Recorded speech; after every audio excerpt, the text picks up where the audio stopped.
नमस्कार, मेरा नाम डॉक्टर सतीश कौल है और मैं फोर्टिस मेमोरियल रिसर्च हॉस्पिटल में सीनियर डायरेक्टर पर काम करता हूं।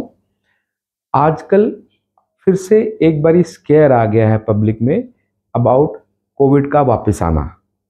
तो स्केयर जेन्युइन है, लोगों के कंसर्न्स जेन्युइन है। तो मैं आपको थोड़ा संक्षेप में बताता हूं कि ये क्या है और इसके बारे में हमें कितना परेशान होना है और कितना जागरूक रहना है। देखिए, ये ज़्यादा चेंज नहीं है पुराना वायरस जो ओमिक्रॉन वायरस था, जिसके कारण माइल्ड कोविड देखा जाता था। ये वैसा ही वेरिएंट है, उसी का एक वेरिएंट है। तो इसके कारण जो लक्षण होते हैं वही खांसी, जुकाम, गले में दर्द होना, जुकाम रहना, बदन में दर्दें होना, और पेशेंट कुछ दिनों में 3 से 5 दिनों में अच्छे हो जाते हैं। हमारे को ध्यान उन पेशेंट्स में रखना है जो या तो बहुत ज़्यादा बुजुर्ग हैं या बहुत छोटे बच्चे हैं, या वो पेशेंट जो किसी भी तरह की दवाइयाँ खाते हैं जिससे इम्यून सिस्टम कम रहे, जैसे कि कैंसर से पीड़ित व्यक्ति जो कीमोथेरेपी करवा रहे हैं, जिन पेशेंट्स का शुगर बड़ा पुअरली कंट्रोल्ड है उनमें, हार्ट के पेशेंट्स में, जितने भी पेशेंट जो बीमार रहते हैं उनमें इस वेरिएंट के लिए हमारे को थोड़ा कंसर्न दिखाना है।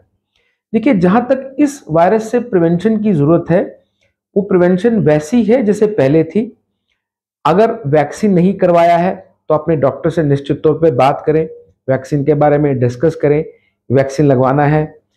सेकंड, अपने आप को प्रिवेंट करना है इस बीमारी से, उसके लिए सबसे बेस्ट रहता है मास्क पहनना, जो कि पहले भी देखा गया था। भीड़ भाड़ वाले इलाके में अवॉइड करना है। वैसे जगहों पे जहां पर बहुत ज़्यादा लोग इकट्ठे हैं, रेलवे स्टेशन, एयरपोर्ट्स, रेस्टोरेंट्स, अस्पतालों में अगर आप जाते हैं, अगर आप निरंतर जाते हैं, वहां पर मास्क पहनिए। मास्क पहनने से ही प्रिवेंशन होता है।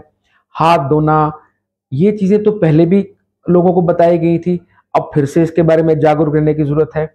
इससे हमें डरने की ज़रूरत नहीं है, कोई स्केयर फैलाने की ज़रूरत नहीं है। ये एक वैरायटी है कोविड की, जो ओमिक्रॉन वेरिएंट था पहले देखा गया है, उसी का एक वेरिएशन है, उसी का एक वेरिएंट आया है। इसके कारण जो मैंने आपको बताया कि बीमारी वैसे ही माइल्ड सिम्टम्स हैं, 5 से 8 दिनों में पेशेंट ठीक भी हो जाता है। तो जो मेन चीज आपको जाननी है वो जागरूकता है, डरना नहीं है, जागरूक रहना है। इसके लिए धन्यवाद।